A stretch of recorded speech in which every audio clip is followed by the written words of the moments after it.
Salut tout le monde, j'espère que vous allez bien. Alors aujourd'hui on se retrouve pour un truc que ma mère m'avait demandé de faire il y a assez longtemps.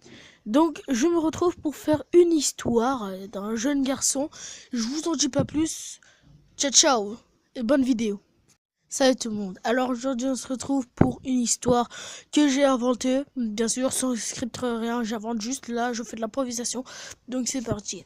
Il était une fois un jour un petit garçon. Ce petit garçon-là vivait dans la guerre, dans le désespoir et dans toute la haine de son village. Il n'avait aucune vivre. Il ne vivait que dans la poussière et dans le sang. Le petit garçon ne vivait que dans le sang.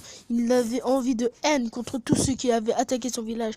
Il voulait leur peau. À chaque fois qu'il y avait une attaque, il avait la haine. Il avait l'envie de les tuer pour pouvoir être libre et pouvoir faire des choses sans voir du sang là où il marchait. Mais un jour, il dit une voix dans sa tête. Il se dit qu'il a halluciné ainsi. Mais cette voix lui disait: mon fils, n'attaque point ceux qui détruisent ton village.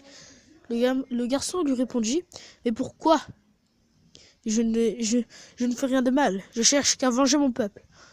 Mais la voix lui dit: ne fais pas ça, tu seras récompensé si tu ne le fais pas.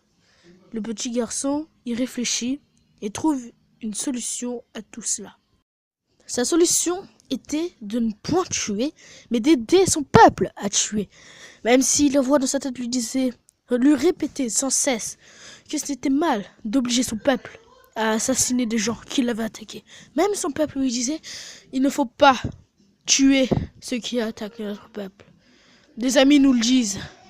Donc, il faut abandonner et les laisser faire. Un jour, le garçon acquit un pouvoir énorme, capable d'éradiquer un peuple entier d'1 million de personnes. Il en profita.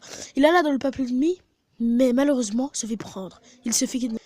Et une autre voix, bien plus diabolique, lui parla et lui disa: mon fils,